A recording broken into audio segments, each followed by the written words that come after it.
Google Core Updates. Three words that bring probably a decent amount of trepidation to any website owner's mind. Google Core Updates happen several times a year. So chances are when you're listening to this interview, we'll either have just finished with an update or one's coming pretty soon. Now, if you get hit by a Google Core Update, it can be really, really, really deflating. These updates have gotten a lot more volatile in the past couple of years, and so it's not uncommon for a website to get hit 20, 30, 40, maybe even 50% of their traffic can get affected by an update overnight. And it can be really deflating. It can be really discouraging. But the good news is that what we have seen is that your site can recover. Your site can recover, but typically you want to be proactive about evaluating the site for what needs to get done and making those fixes and repairs so that in future core updates, you can win back your traffic and hopefully even gain in these updates. Now, today we have Michael Diniche back. Michael joined us a while back for a very popular interview about his website, wealthofgeeks.com. Now, his website was hit with a core update, with lost traffic and a core update back in May of 2020. And so he brings us the storyline of exactly what he did when the update hit, how he evaluated what he needed to do to repair and recover the site's traffic, and then the process he went through. Now, the site at the time was getting about 250,000 page views a month. It dropped 40 or 45% from what he says. Fast forward a couple years later, not only has the site fully recovered all of its traffic, it now gets 1.5 million page views per month. So more than just recovery, explosive growth as a result, in part from a lot of the changes that he made. He outlines the entire process for you. You might want to do some additional things. You might want to tweak it a bit based on your site. But if you have been hit by a core update and you're looking for a plan of attack on where to go, what to do, this is an absolutely fantastic interview where Michael walks us through the details of the plan that he went through. I really hope you enjoy. Grab your pen and paper. You're going to want to take notes on this one. Enjoy.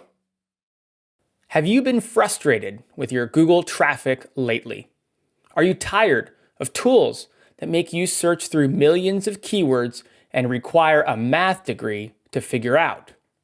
There's an SEO tool called Rank IQ that can help.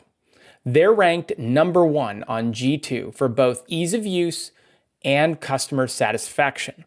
Rank IQ gives you a list of the lowest competition, high traffic keywords in your niche, and they are all clear winners. When you choose one of their hand-picked keywords, their AI takes over and gives you a simple report telling you what Google wants you to cover in your blog post. Whether you have a new site or have been around for a while, Rank IQ will take your Google traffic to a whole new level. Go to rankiq.com/niche pursuits to lock yourself in at 50% off their monthly rate.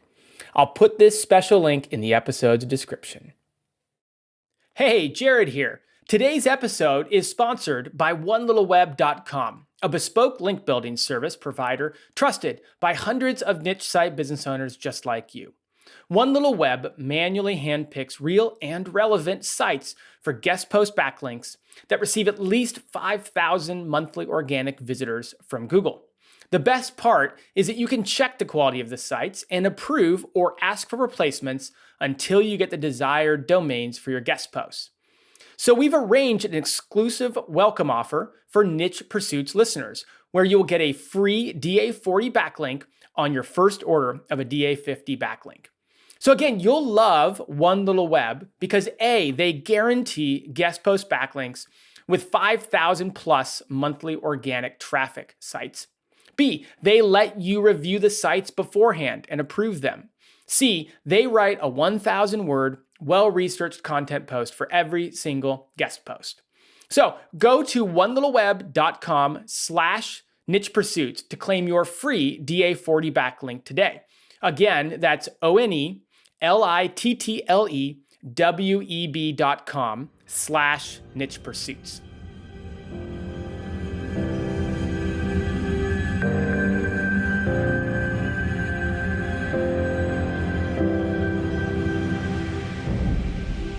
Welcome back to the Niche Pursuits podcast. My name is Jared Bauman, and today we are joined by Michael Dinich. Michael, welcome back. Oh, thank you. Thank you for having me. Yeah, you're a returning guest. Your first interview was really, really popular. You're blogging over at, so it's Wealth of Geeks, used to be Your Money Geek. And really the last podcast, we centered all around how you grew that. Today, we're talking Google Core Update Recovery. Now, I have a couple of things I want to mention at the outset, but before we do, maybe bring us up to speed a little bit on the background of why you're so well qualified to talk about this topic. Okay. Well, we were hit with a Google Core update back in May of 2020. And it was, I had just earlier in that year, January of that year, it's actually when I left my day job to blog full time. Oh, geez. And so, we're only a few months into it. And I'm sitting there thinking that we're going to double our traffic in May because it's the anniversary.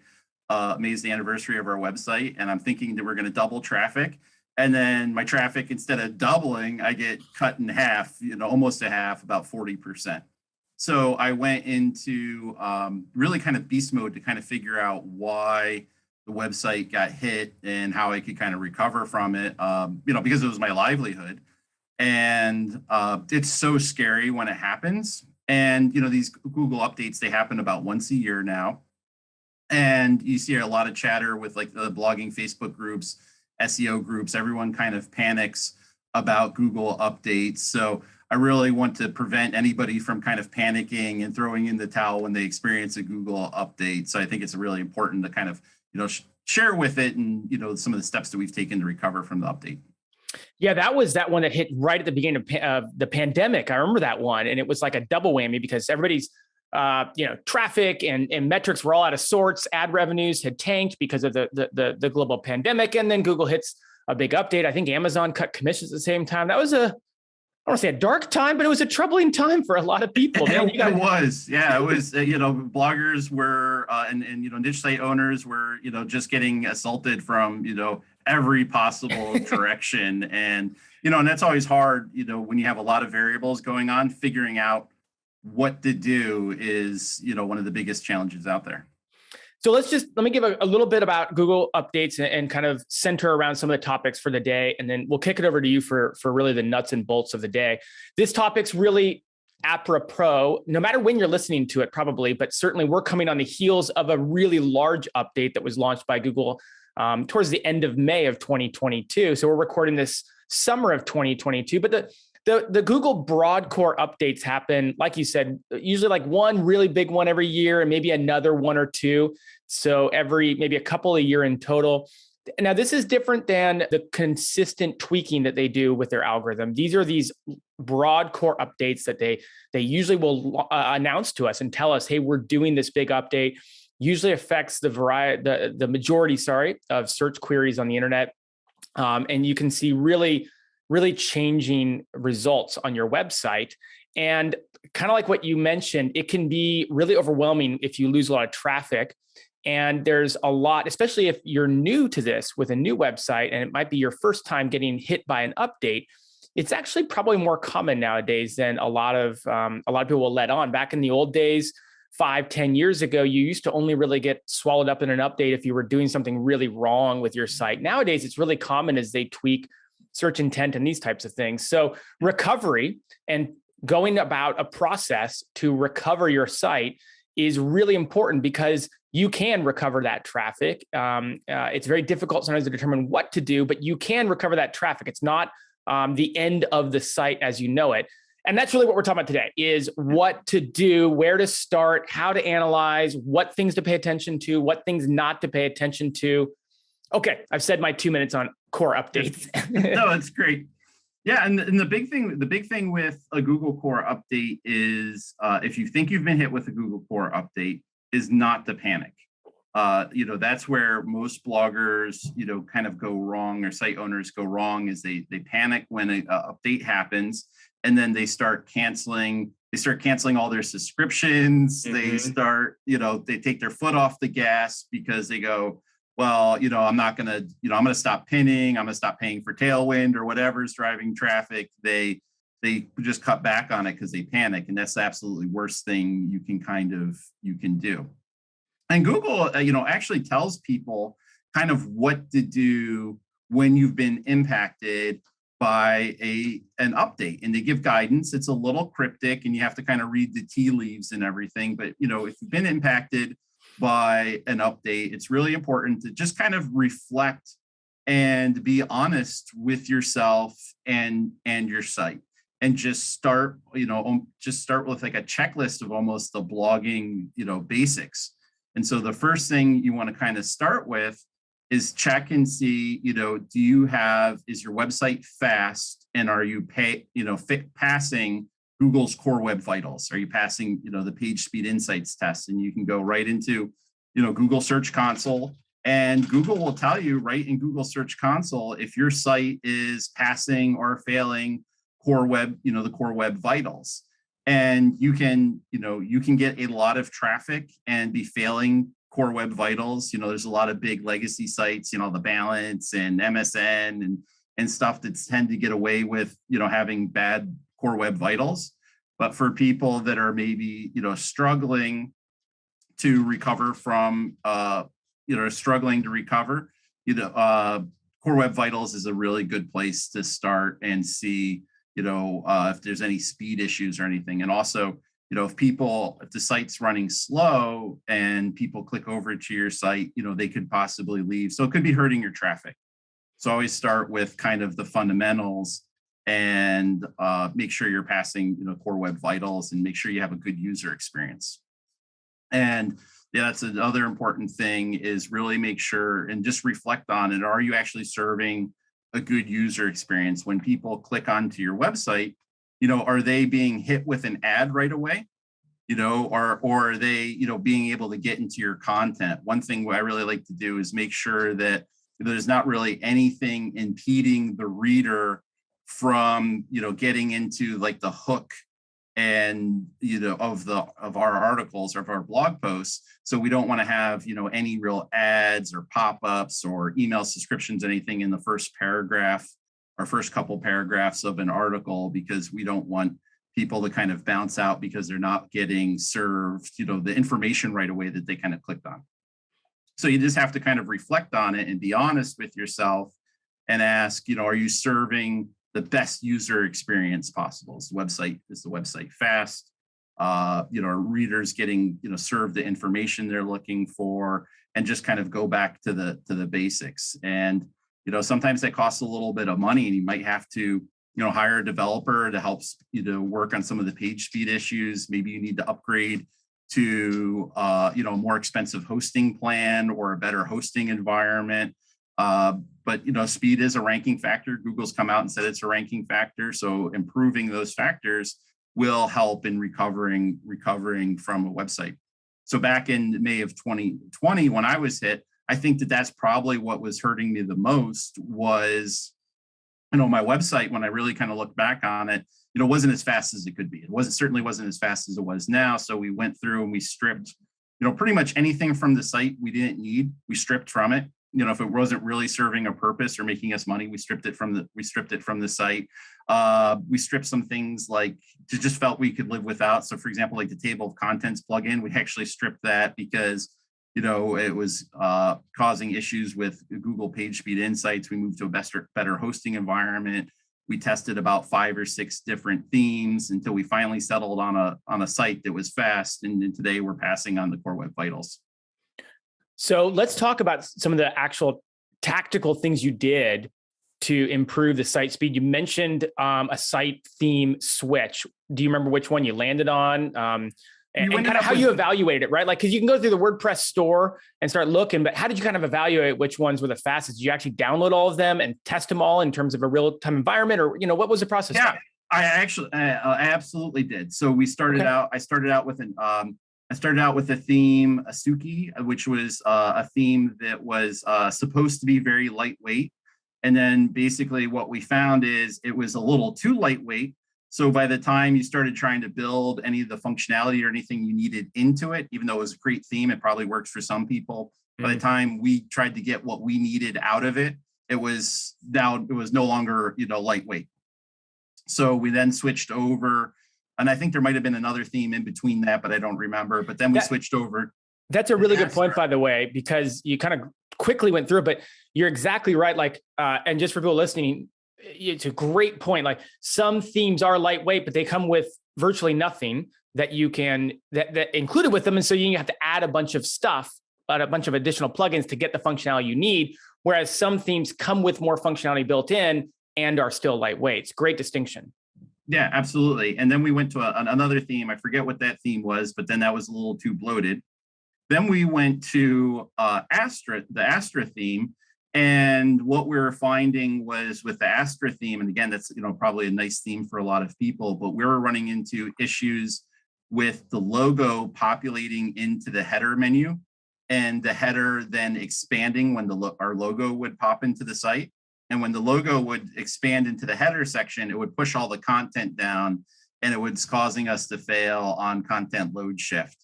So we tried going in and modifying the CSS and getting it to work. And after hitting a few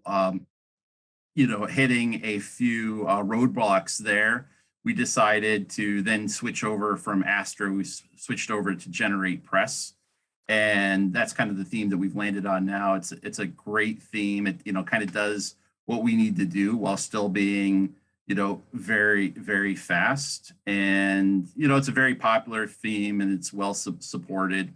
And the one thing, we really kind of started focusing on, especially because we have a couple, we own a couple other websites now, is really standardizing what we use with all the websites.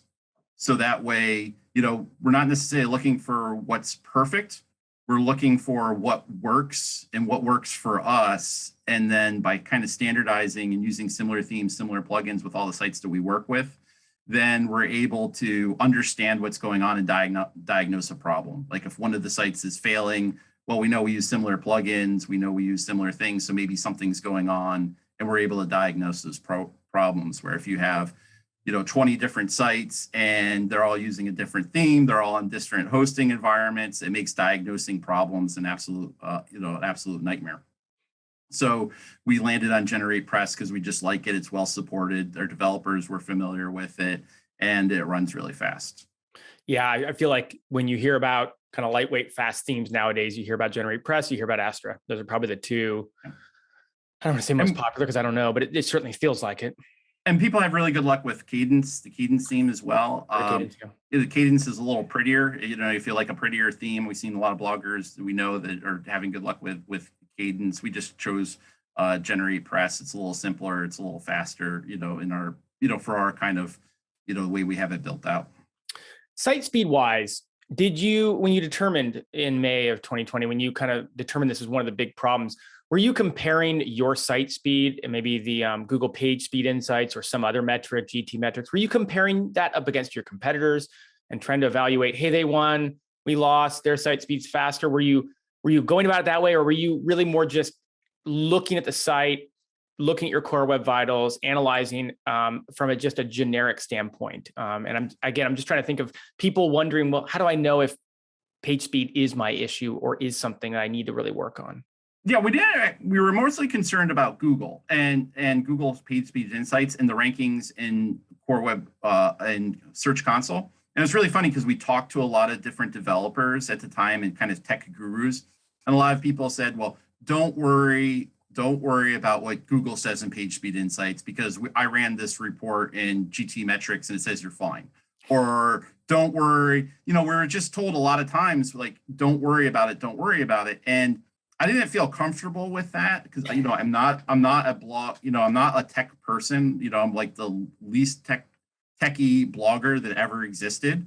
So, but just something about it, I just couldn't shake this feeling that it's like, well, this is a Google product. The Google product says I'm failing, and Google is saying that this is a ranking factor. And so I kept thinking like, well, I don't really care what some SEO bro says in the Facebook group. Like Google's saying this is a factor. I don't know how much of a factor, but it's a factor to some extent, and I'm not passing their tools. So I wasn't worried about what other people were doing and listening to other people say it's not a problem. to me, I was like, well, if Google sets the standards and Google's saying I'm not passing their standards, I'm going to figure that out. And so I just kind of kept going back to that page speed insights tool. And I mean, we would change plugins and go back to the tool and run it again. You know, we would change themes, go back to the tool and run it again. And eventually we got it to the point where we're, you know, passing the, you Smart. know, Search Console. I run a marketing agency for a living, and whenever it comes to site speed and us talking to clients about it, the typical response, not always, but a typical response is, I use the website all the time. It's super fast. And I have to remind people, you're probably cached. You've probably visited the site frequently enough to where all the images and whatnot are cached. And so you're getting a much different experience than your first time visitor is getting. And then that can also be a problem when you're actually making page speed or site speed updates, because you have to clear the cache out in order oftentimes to get a fresh score, a fresh page speed score and stuff. So that can be a challenge in doing that and getting good results. So, okay, well, okay, we could probably talk about site speed for quite a while longer, but let's move on. What else outside of page speed? You got that page speed dialed in, you switched themes, you tested plugins, you got page speed dialed in. What else was part of your recovery process?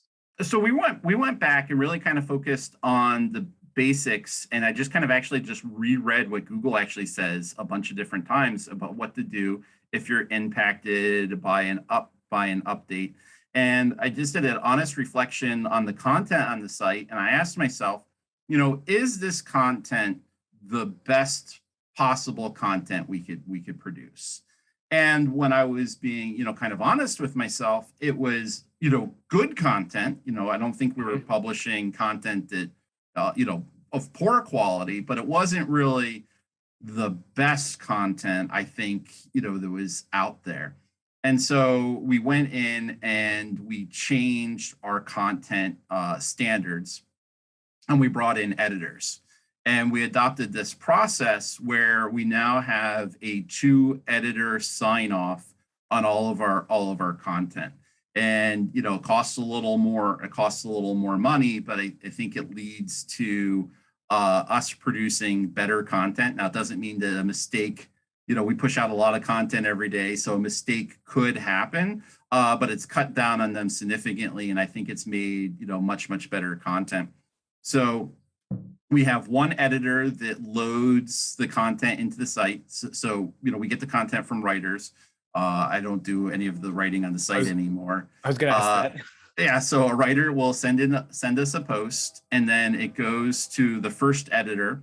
The first editor loads the post into the website, is responsible for, well, first they review the content to make sure it passes our guidelines. If the post doesn't pass our guidelines, it gets sent back to the writer. And what we've done is we've created guidelines, writer guidelines that we give our writers, and that spells out, you know, how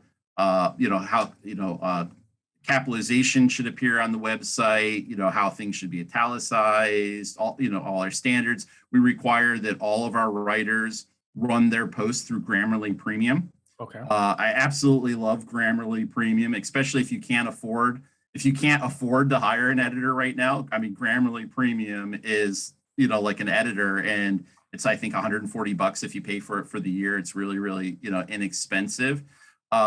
You know, Grammarly Premium's not perfect. It does make some mistakes sometimes, but it's really, you know, it's great. And in particularly, Grammarly Premium will help people, you know, even that are great writers, it'll help them become better bloggers. So sometimes we get a few people that write for us, and maybe they're PhD, you know, candidates. So they're really smart people. And then the problem is, you know, sometimes they think, well, I'm a PhD candidate, I don't need to run my posts through Grammarly Premium. And then they write these sentences that are like a paragraph. They're just like really, really long. And, you know, blogs are, you know, written, you know, blogging is not really journalism. You know, it's kind of different. You know, blogs are written to be skimmed, scannable. You know, most of my blog traffic comes from mobile. So it has to look good on mobile. So you want like short sentences, short paragraphs. It's, you know, the antithesis of everything you're kind of taught in, you know, grade school, with, 5-sentence paragraphs. So Grammarly Premium is not only great just for catching like grammatical errors and stuff, but to start kind of forcing people to write shorter, more concise, it'll catch, inclusivity things in different terms. So we require that all the writers use Grammarly Premium through the post. Then they send it to the first editor. The first editor then loads it into the site, and then they do another, run through Grammarly Premium. They also use their own kind of editing experience and everything to make sure it, passes our guidelines. And then once they approve it, they hand it over to another editor who then has final sign off and then publishes the post. And what we found as, when we started implementing that kind of editorial process, and it costs more money, we've gotten more relationships with media partners. We've gotten more websites that have reached out and asked us to, syndicate their content, which is basically them republishing our content on their site with a canonical link back to our website, which is great for SEO when that happens. We've gotten positive results and everything from our readers, and we found that our content ranks better. People stay on the page longer. All the metrics have kind of improved significantly when we've adopted that editorial process. So even if it means, I think, slowing down in your content production, and publishing the less posts each month or, each quarter, if you can push out better quality content, I think that that's really important, especially I suspect, if we read the handwriting on the walls and read some of the things that Google's come out and said, Google is really starting to go after thin content. Now, thin content doesn't necessarily mean content. When you hear thin content, people think, well, that means 300-word blog posts. Yep. That's not really the case. Thin content could be 1,500 words, but it's just rambles and it doesn't say anything. It doesn't add anything new to the conversation. And, Google wants to make sure that, if they're showing 10 different sites in the 10 search results, they want to make sure they're, 10 different unique pieces of content that are valuable to the reader. They don't want to just see 10 sites regurgitating each other's content and not adding anything to the discussion, to the narrative. I mean, Google's really kind of come out and said, they're kind of going after this kind of stuff. So by having, editors review the content and, make sure that it's better quality than a lot of the other kind of content that's out there. So I think that's really important. And the other thing too, is I think that with we're seeing a lot of this adaptive and artificial intelligence come out with writing. I know Spencer's experimenting with AI on the site, which is really kind of cool. But, Google really doesn't want to see people, robots just producing the artificial intelligence, right? Like Google's not going to like that until they figure out how to do it themselves and get rid of us all. So, you know what I mean? So, having an editorial process ensures that content is well written and that Google's able to differentiate it from, something that's artificially written or something that's maybe, hired out on Fiverr or, content that's maybe of lower quality. So you kind of, there's a catch there in what you talked about, meaning my site's been hit, your site was hit 40, 50%. And, you can start a new editorial process like what you talked about going forward. But, at the same time with your site being hit, there's now less income coming in, there's less revenue coming in. And it begs the question, did you go back and do that to your older articles that were published, or was this just something you started doing going forward? Yeah. Oh, that's a great question. I'm sorry, I didn't explain it. Yeah. So absolutely. So I went through everything that lost rankings. Okay. And I went through all the content, my top performing content that wasn't getting traffic as much, and went through and incorporated that process. So I went through and I updated all those posts with Grammarly Premium. I went through and I updated, all of them so they're a little better. I shortened actually some of the content up, which was, kind of surprising to me. But I found that we had a lot of content from our earlier days of kind of blogging where they were maybe it was a listicle, but it had a very 10 ways to do, 10 ways to save money or something. But maybe the intro was really long and had like a little too much narrative to it. And I actually kind of started stripping some of that kind of content out, improving the grammar. And again, it was just really about improving that reader experience. How can we hook the reader right away and give them what they want as fast as possible? I mean, we all kind of joke around about food bloggers that tell these really long stories about their grandmother's apple pie, right? And why it's the best apple pie ever, and people just want the recipe. So, we really kind of, used that and kind of thought about my own content and said, like, am I getting people to their answers, to their queries right away? Is it the best quality? And so we went through and really started focusing on those posts. And then when we would update the post, we'd revise it, we would update it, and we'd republish it with a new date and time. And that really helped to, recover and move those posts up in rankings. Yeah, it's a really great point. Actually, it brought to mind a story of, I was just thinking about, we were working on a site for a client about a year ago with that, I think it was like the June or July 2021 update. It was a pretty big core update. And what we found with a lot of their articles was, ironically, and if you ran it through like a content analyzer, like maybe a Surfer or something like that, this type of thing wouldn't show up. They were answering the question in the article. They were answering what the query was about, but they were doing it way too far down the page. And when we looked, we saw that people who are winning in the SERPs and in the updates, they were getting to the point a lot quicker, and they were answering the question a lot quicker. And, it really speaks to what you talk about. Like, at some point, if you really care about recovery, you're going to have to open your site up. You're going to have to read the articles and try to have as unbiased of an opinion on them as you can. Can I ask you about that? Because that's like, there's so much nuance in evaluating your content, and how, like, outside of some of the tools you talked about and the process you went through, the editors you put in place, like, how do you truly evaluate content, especially if you're the one who wrote it, for how good it is? Like, do you have any other insights on that?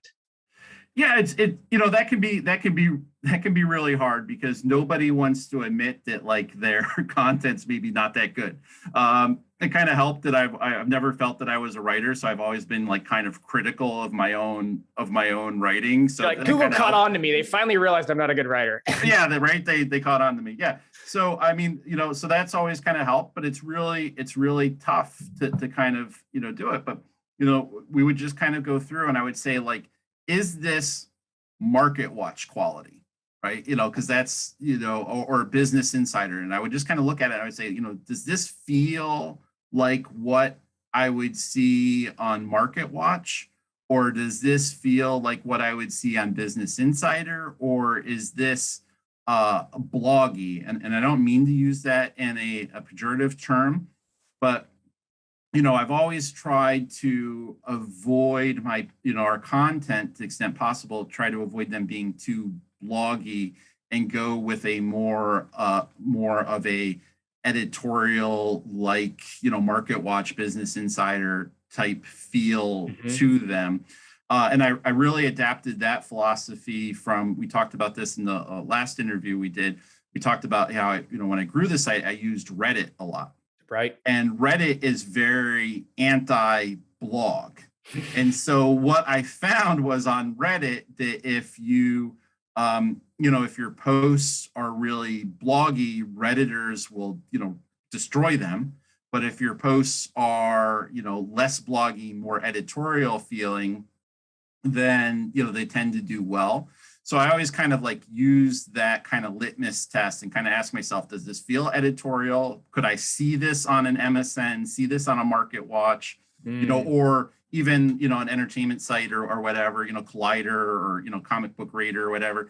Could I see this being on their sites, or is this a little too bloggy?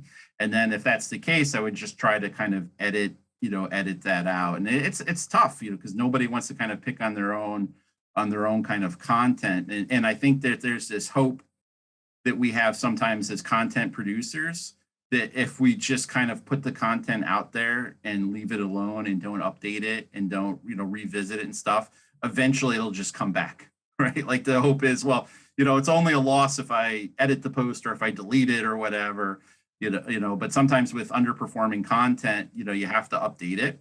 And then it also kind of gave me an opportunity too, where I looked at it and I looked at the content and I said, if this isn't worth me going through and paying an editor to review this or review it myself, and put it in put it through the tools and revise it and republish it, then I'm going to remove it from the site. And I would say, like, only remove content from your site very, very sparingly. Like, I think a lot of times people will get hit with an update and they want to just start going and cutting all the content from their site. Like, I'm not suggesting that you remove content from your site, especially if you're not 100% sure what you're doing with it. But if you are, implementing a strategy to increase your editorial standards, and you really look at a post and you say, like, look, this is, it's outdated. I'm not going to invest the time or effort into it to fix it up. It doesn't have any links. Then it could make sense to just delete that content and remove it from your website. So let me ask you about, because you kind of touched on it a bit. Let me ask you about, so some people, I'm not trying to draw like there's two sides here, but I'll position it two different ways, and maybe you can talk about which direction you went.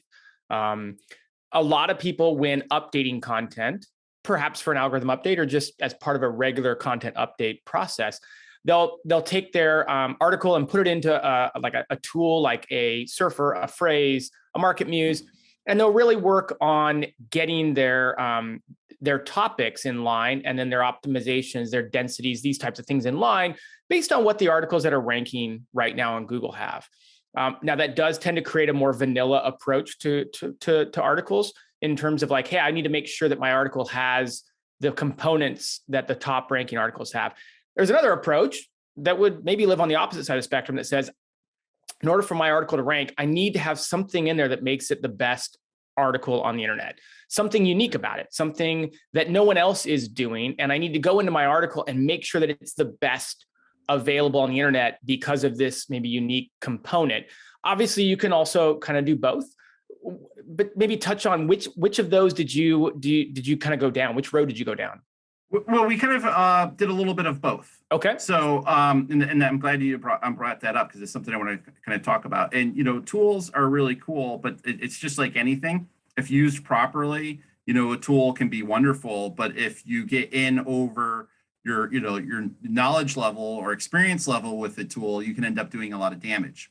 So the one problem with like a lot of these tools that create these content briefs, or look at the top ranking articles, and they look at those articles and see what they include in them, is not only does it maybe lead to the content being a little vanilla, like you mentioned, but also you could be picking up problems from those other sites, posts. So, just because the 5 posts that are ranking on Google mention, ABC company, doesn't mean necessarily that you need to mention ABC company in your article. Maybe ABC company, maybe that's not why, Google likes that post, right? Maybe mentioning ABC company is why those posts are in spot, 5, 6, and 7, and not spot 1 and 2, right? So you have to be careful that you're not picking up problems from those kind of websites. And then the other thing too is, like, I think, you're probably not going to be able to outthink Google, right? Like, so Google probably has, like, I guess maybe I'm a little paranoid, but I actually picture like in a room someplace, there's Google engineers testing out this SEO content and, tools and figuring out how it works. Like, I wouldn't be surprised, right, if they have SEMrush and they have all these kind of tools and they create content briefs and they, incorporate into their AI detection or, link building detection or whatever, right? So I just say, like, be careful with those tools that you're not picking up problems, but definitely use those tools. So I always like to instruct our writers, and when we're writing our own content, is, do good keyword research, then write the article that you feel needs to be written first, right? Then once you write the article that you feel needs to be written first, then you can maybe go and run it through some of those tools and pick up a couple of those things. And sometimes the tools are great because, like, let's say maybe you wrote a post about Apple stock, and you didn't use the term like 52-week average, right? Well, you're going to go, well, of course that makes sense. I'm going to put that into the article. How could I miss something, low hanging fruit or whatever like that? So, sometimes those tools are great, but they could also, encourage you to put things into the article that, might actually damage you and might actually hurt. Like, you know, I know like a lot of people will do with SEO is they'll just go and they'll search a term, find whatever questions are currently being asked in the, you know, people also ask section, and then incorporate them into the fact section of their blog. And that's awesome and that's effective from SEO. But I also suspect like Google could figure that out too, right? Like I think Google can figure out like if you're kind of scraping is not the right word maybe, but I think Google can kind of figure out if you're just copying what is already there and not adding anything unique to the conversation. So that leads me to the next thing. And I think it's really important that you come up with unique content for your posts. So even if you're going to use a tool like that, let's say you're going to write a post on the best small SUVs out there. And so, you know, everyone's going to have very similar articles on the best SUVs out there, right? There's only so many SUVs and only so many of them are going to be the best, right? So, you know, how do you come up with something unique to add to that article? Well, you can go and you can generate unique data, right? So you can go and you can use Google Trends and you can find out, you know, you can put in, you know, best SUVs and find out what people are kind of searching when it comes to SUVs and add unique data to the article using, you know, Google Trends. The other thing is expert quotes. Like getting expert quotes for your article is absolutely great. And last time I was here, we talked about using HARO for a link building service, but you can also use HARO as a content generation service. So if you're writing an article about the best SUVs, you can go in and you can put in a HARO request and say, hey, I'm a journalist or I'm a writer with, you know, ABC website, and I'm looking for mechanics to comment on, you know, the best, SUVs, or I'm looking for, you know, automotive enthusiasts to comment on the best SUVs, or, you know, car salesmen or whatever to comment on the best SUVs, and get some quotes from those people. And, you know, not only is that great for just, you know, adding something unique to your article, especially if like you're an affiliate site. Let's say you're maybe an affiliate site for, you know, TVs, and you want to do a roundup of the best TVs, right? Like, well, you know, how do you stand out comparative to Amazon and all those other places? You know, get, you know, enthusiasts to comment on their favorite TVs, or gamers to comment on their favorite, you know, TVs for gaming. So HARO is great for getting that unique content. But then also with HARO, when you comment, you know, typically when you quote somebody in the article, they'll often share that article on social media. They'll sometimes link that article. So now they're becoming your ally and they help you promote the article as well. So it's a nice win-win. It's a nice way to get content. So what we like to do is we like to get quotes for as much of our content as we kind of can from HARO. If we're doing a post maybe on the entertainment side that's like the best books, then we'll go on HARO and ask for authors to comment on are you an author? What are you reading this summer? We want to know, and we'll do the best summer reads according to authors this summer, or filmmakers. What are the best scary films for Halloween? That type of stuff. And so now that's putting kind of a unique spin on the content. So HARO is great for that. Also, and we're also in the personal finance niche. So we use Wealth Tender. Wealth Tender has a service kind of like HARO, but it's just the sources are just CFPs and financial coaches and kind of credentialed people. So one thing with HARO, if you've ever used it for a source, you tend to get bombarded with responses because everyone's using it for link building, right? So you'll put out a request that says, hey, we're looking for the best books to read this winter, and a plumber will have quote for you, and that's maybe not the kind of expert necessarily you want in that post. Maybe you want them on a post about how to save money on plumbing repairs. I don't know. So the nice thing is with Wealth Tender, if you're looking for like CFPs, you can get to those a lot faster. And we found just by going back and putting in like expert quotes from CFPs, credentialed professionals. If we're talking about something that's maybe health related, putting in a quote from a physician or a doctor or somebody that's, credentialed, definitely improves the rankings of those posts. I love some of the idea. Well, first of all, I love how you're reverse engineering HARO. Everyone's talking about how HARO is very saturated from a link building perspective, and you've kind of flipped the model on its head and say, well, if it's very saturated on the link building side of things, maybe I'll benefit from all the different feedback that comes through HARO. Talk a bit more about Google Trends. I'm curious to hear how, like, maybe give an example of how you would use Google Trends. You talked about that SUV example, but what would that look like? I love that idea. So we've used Google Trends to find unique data. So what we found, and particularly with editorial kind of partners, that they love Google, they love data. So if you can come up with a data set to kind of support whatever your kind of claim is, or even just a unique data set, they'll feature it. So you can go into like Google Trends, and for example, we ran this one when Elon Musk was buying Twitter. And we found that searches for Elon Musk for president increased like 900% after he was announced. He announced he was going to buy Twitter. And so we were able to turn that into an article.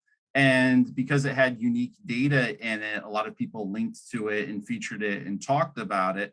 So Google Trends can really be kind of great for figuring out, just what everybody's kind of talking about. You can use it for topic ideas, or also just to generate unique content and data that you can add into your article. Great. That's great.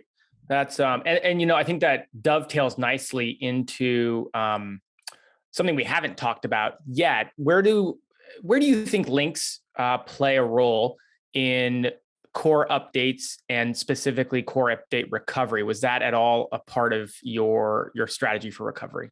Yeah, absolutely. I think links are extremely important. I think that everyone kind of discounts the value of links. I think there's this perception out there that if you just write good enough content, that you don't have to engage in any type of link building. But I think at the end of the day, I still think that Google puts a lot of weight on the links that a website has, particularly high quality links.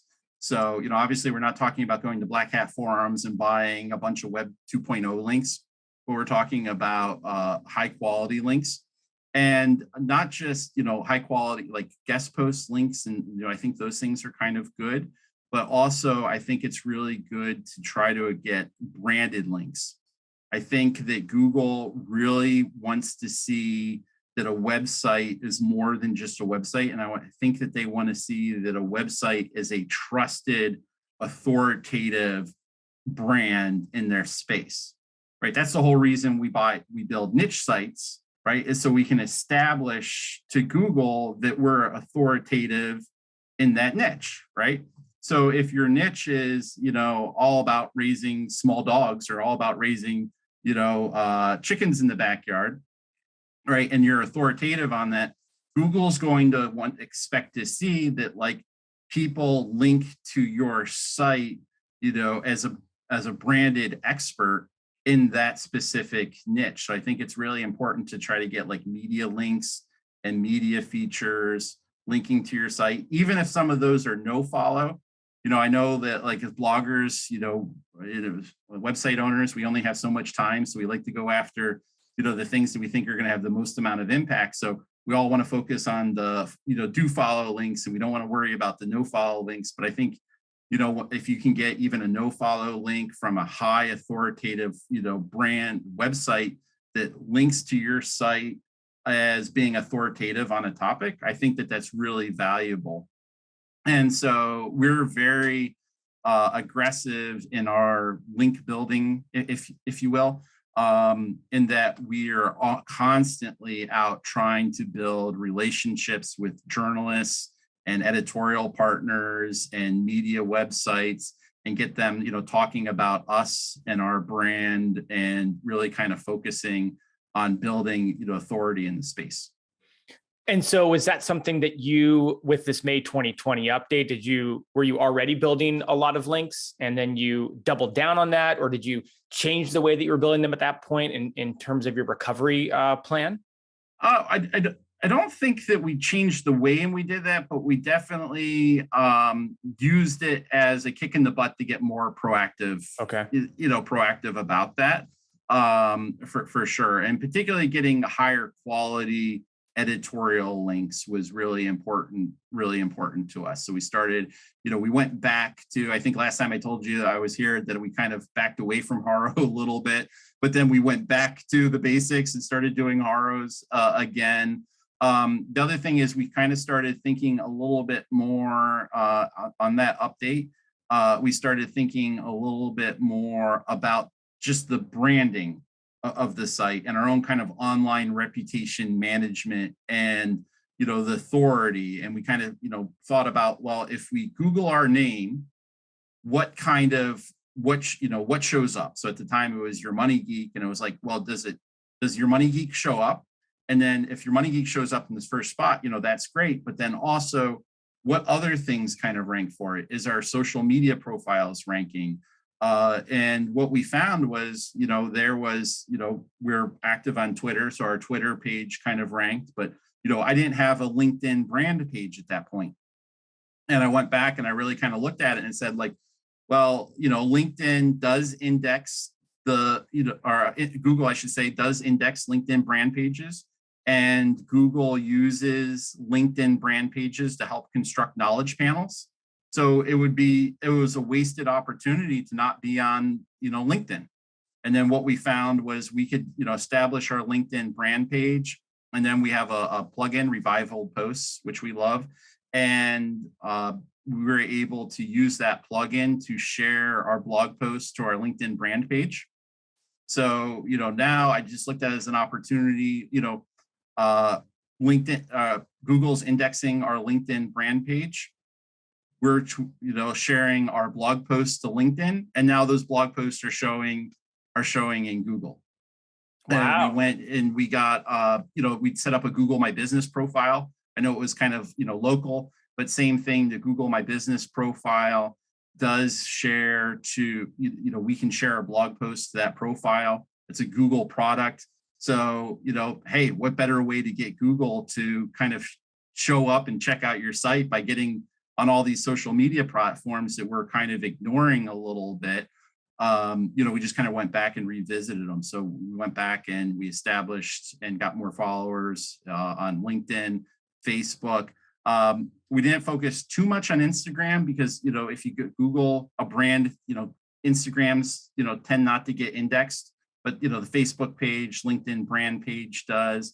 We went and we did a listing with, I think it's Startup Ranking or Startup Ranker, where they can go and they list your website in all these different, brand directories and website startup directories. And so we really kind of went back to some of the basics of branding and to try to establish ourselves as being more authoritative in the eyes of Google.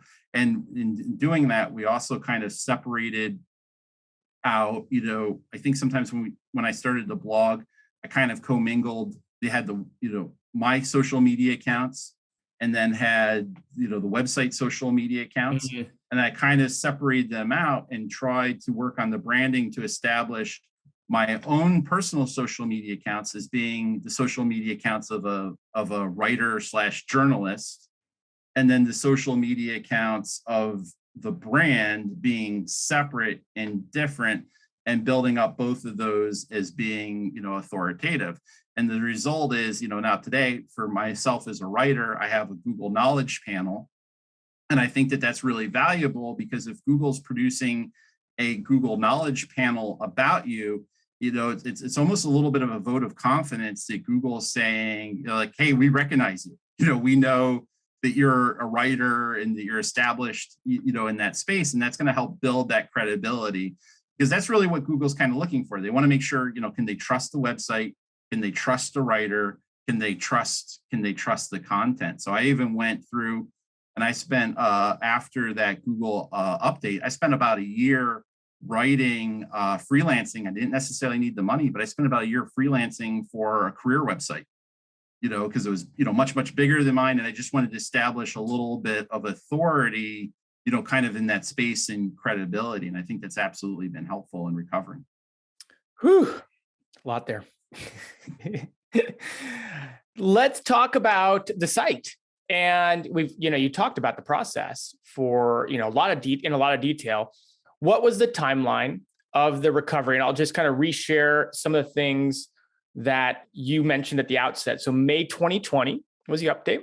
So 2+ years ago, dropped, I think you said 40 or 45% overnight, which, that's what core updates can do.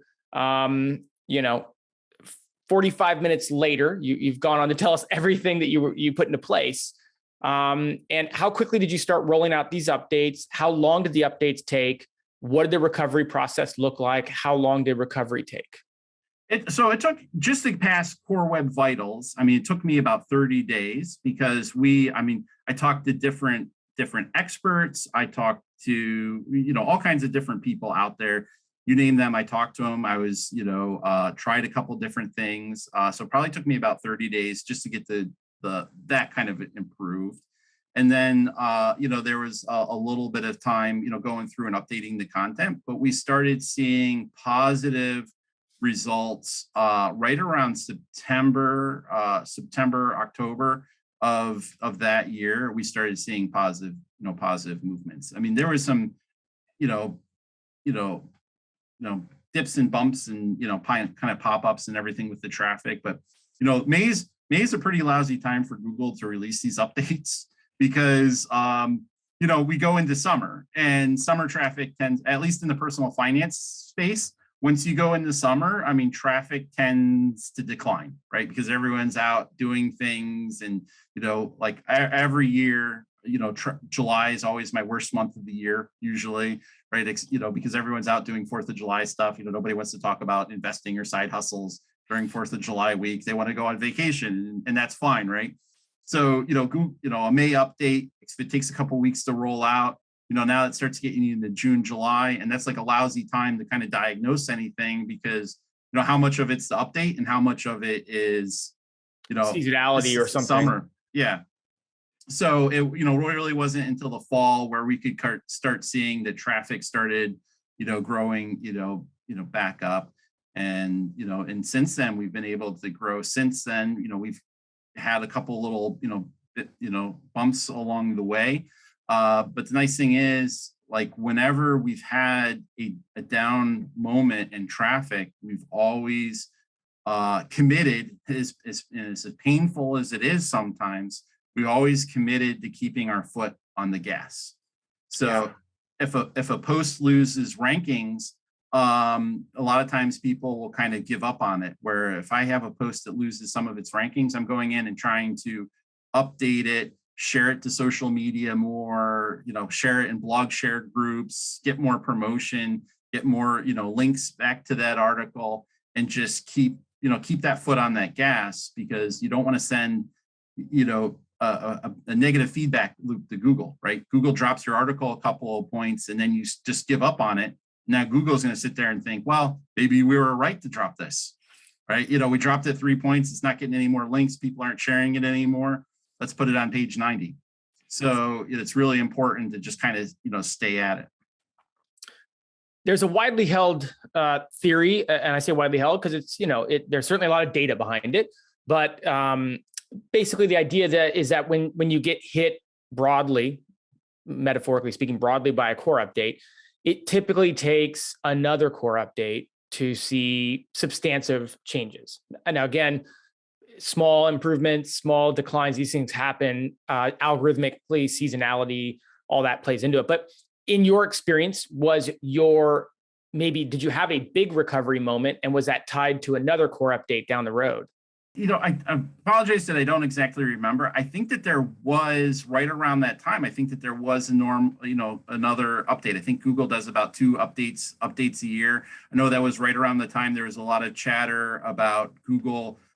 Google was going to make page speed more of a ranking factor, and then they gave everybody a little more time, with that. So right around all that discussion is when things started kind of improving.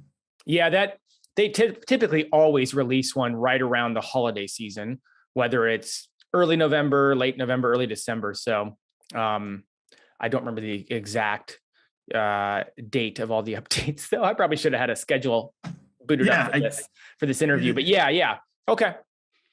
Yeah, and I think that's something that maybe a lot of people should hear. I don't think it's a canon rule, but don't be surprised if you do get some crickets along the way of a recovery update. Meaning, oftentimes when you go and you update a post on your website, you'll see changes fairly quickly because of the changes you made. But if you're updating content as a result of a broad core update, you might not see substantive results until another broad core update. And you might, but certainly there's some data out there that would suggest that happens sometimes. So, and I think and I've seen this with working with some other bloggers and even some of the other sites they have. So the more established you are, then the faster your site will see results, positive results when you do positive things. Right. If your site's newer, it could potentially take a little more time. And I think that just really speaks to what Google is going after. And really Google's concern, I think, is it's really about trust and authority. And I don't mean like domain authority, like a calculation, but I mean like they really just want to make sure that they're serving a good experience. Imagine if let's say that you have your best friend and your best friend needs a plumber. Are you going to recommend your best friend goes to a plumber that you've never heard of before, maybe because he's going to give you a $20 kickback? You're going to sit there and go, well, I don't know that plumber that well. I don't know if I can trust them, and I'm not going to ruin my relationship with my best friend over it, right? Well, like Google has these customers. It's people searching things in Google, right? And Google wants to make sure that if they're sending you to a website that it's not some fly-by-night company, or it's not going to harm them, or it's not going to damage them. And if we look at all along, like a lot of what Google does is all about throttling, websites, that are kind of new and aren't established and maybe aren't credible in the eyes of Google yet, right? We know like the first 6 months of websites up, it has trouble kind of ranking for things because Right. Google's like testing it out, right? We know that Google's like starting to do like put a little more emphasis on like who's behind the content, who's actually writing the post, who's is the website authoritative, so it's really important that you just establish that trust with Google. And the more you do to establish that trust, then the faster you're typically going to improve and recover from updates. So, final question from me: where was the site at in terms of maybe page views per month prior to that update back in May 2020? Where did it dip to? And then maybe where's it at now, a couple of years later? And again, emblematic for those of you who have been hit by an update, because I already know that the site is doing very well. And so hopefully these numbers will really inspire people who are now an hour into this interview dealing with a site that dropped, but can have some encouragement that even though it might be a long road to recovery, tease people with what can happen, and the good that can come from it. Yeah. So prior to the update, we're averaging about 250K page views a month or so. And we had envisioned that we were on our way to 500K. That was the goal that we had set for ourselves for our anniversary, was to hit 500K in May, because it sounds cool. And that was the goal. And by the end of May, I was down to like 165, 167 or so. So we went from 250 to just a little better than half. And then we kind of struggled along in that kind of bouncing around and, the 160, 170, 180, right along until, September or so. Then things started going back up. And then we started by the end of the year, we were back to about 250 or so. And then going into the next year, we started growing off of the 250, and we're, somewhere between 250 and 500 for the beginning part of the following year. And then just kind of kept growing from that, just working the basics, over and over again until We got the site to 1.5 million page views in January of this year. Then we did our rebrand. So we went from being Your Money Geek to being Wealth of Geeks, and that was really scary. And everyone kind of warned us, like, this is your traffic's going to dip. Our Ad Thrive, we're with Ad Thrive. Ad Thrive warned us, like, your traffic's going to dip a little bit. Your revenue, your RPMs are going to dip a little bit, because now everybody's got to, like, reestablish the relationship and everything with you with this new kind of site. And so I just kind of treated that like an update as well. And I just said, okay, well, I know this is going to hurt. I expected it to hurt. I had saved up a little bit of money. I knew ahead of time that this was going to happen. So I had saved up a little bit of, money to kind of, keep the foot on the gas and keep updating and putting out content and everything. We dipped down to about 800,000 page views right after the URL change. And, now today we're back to 1.5. 1.5 million. That is no small feat. Congratulations. Well done. Oh, thank you. The website is wealthofgeeks.com. Where can people follow along with what you're doing? I mean, I'll have to say it again. Make sure you go back if you haven't watched the initial interview we did. I don't know. I'm guessing maybe 6 months ago, roughly, maybe 9 months ago, something like that. So it's very fresh and very new. We'll include a link to that in the show notes so people can follow along with that. But where else can people keep up with what you're doing? Well, first, check out the site, because we got all kinds of awesome information about personal finance and entertainment and geeky, stuff. So please check out the site and help support us there. But also, we run a blogging mastermind group. I talked about that a little bit last time I was here, and we teach other people, how to grow their websites. And the group, I think, is kind of unique. I'll put on my sales hat for a second, but our group is really unique in that. We don't just teach people how to blog and help them blog, but we actually provide the tools and resources to actually blog. So we crowdsource resources and everything. So all the SEO tools, everything that we use on the site, everything that we test out, we just give. We're almost kind of franchising blogging, if you will, and making it so everything that we're kind of doing to operate our sites, bloggers can do on their own. And let's see. Well, I think we included a link last time to that as well. We'll include a link in the show notes for that mastermind group. Yes, people can follow along that if you're listening. Michael, another great interview. Thank you so much. I think there's so much. In conclusion, it's so difficult when you've been hit by an update to look at all the declining numbers, perhaps declining revenue, declining traffic, and really separate the emotions of that, come up with a plan on what to do to recover. There's a lot of things you can do. This is a great plan of attack that people can go about doing. So thanks for sharing all these great insights. And again, everybody has a great success story to look at. Oh, thank you. All right. Well, until next time, thanks so much. Awesome. All right. Well, hopefully you did good. I had so much stuff that I wanted to say, and then I wasn't sure if I was touching on all the points. So we had to outline, and I don't know if the outline did us justice or failed us on this one. So hopefully there's enough nuggets in there that your listeners will be happy. Have you been frustrated with your Google traffic lately? Are you tired of tools that make you search through millions of keywords and require a math degree to figure out?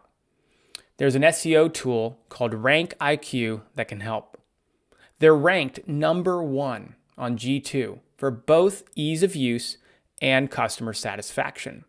Rank IQ gives you a list of the lowest competition, high traffic keywords in your niche, and they're all clear winners. When you choose one of their hand-picked keywords, their AI takes over and gives you a simple report telling you what Google wants you to cover in your blog post. Whether you have a new site or have been around for a while, Rank IQ will take your Google traffic to a whole new level. Go to rankiq.com/niche pursuits to lock yourself in at 50% off their monthly rate. I'll put this special link in the episode's description. Hey, Jared here. Today's episode is sponsored by onelittleweb.com. a bespoke link building service provider trusted by hundreds of niche site business owners just like you. One Little Web manually handpicks real and relevant sites for guest post backlinks that receive at least 5,000 monthly organic visitors from Google. The best part is that you can check the quality of the sites and approve or ask for replacements until you get the desired domains for your guest posts. So we've arranged an exclusive welcome offer for Niche Pursuits listeners, where you'll get a free DA40 backlink on your first order of a DA50 backlink. So again, you'll love One Little Web because A, they guarantee guest post backlinks with 5,000 plus monthly organic traffic sites. B, they let you review the sites beforehand and approve them. C, they write a 1,000 word, well-researched content post for every single guest post. So go to onelittleweb.com/niche pursuits to claim your free DA40 backlink today. Again, that's onelittleweb.com/niche pursuits.